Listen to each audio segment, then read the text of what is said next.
In Python, an output means that we're sending out information from the program. Typically that will be to the terminal or the console, but we could also output information to the screen or to a file or something similar. So here's the most basic example of an output. We use the print statement, and then we have these set of parentheses right here, and then we have a double quote.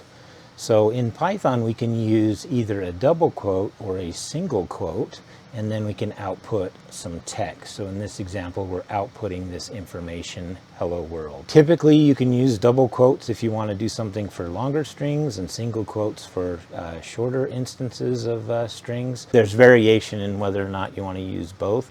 I tend to use a lot of single quotes, but there's reasons to use double quotes in certain circumstances. But either way, we're sending this information out from the program. This hello world that's inside of the print statement is known as a string literal.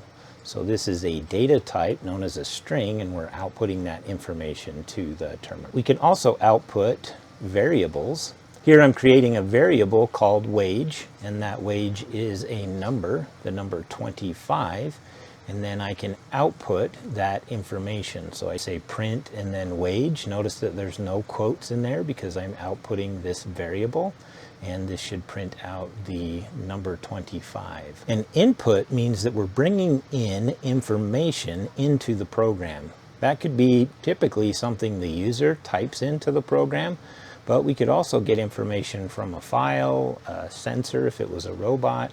That's information that's going into the program. This is one of the more basic ways in which we can get information into the program. We set a variable right here. This variable in this example is called name. And then we use the keyword input, and then inside the input we're providing a prompt for the user to be able to respond to. So here we're asking, what is your name? The user can then type in their name, and that information then can be used in our program. Here's another example. If we want to pull in information about how old the user is, the user might type the number 25.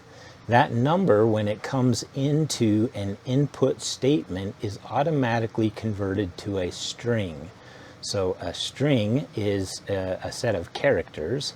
If we wanted to do any mathematical calculations on that number 25, we wanted to say like in 10 years you'll be 35, we need to convert over the string that's provided through the input statement into a number, in this case an integer. So we're casting, that's what this parentheses here and these parentheses here, we're casting that into an integer. We'll practice this in an upcoming lesson.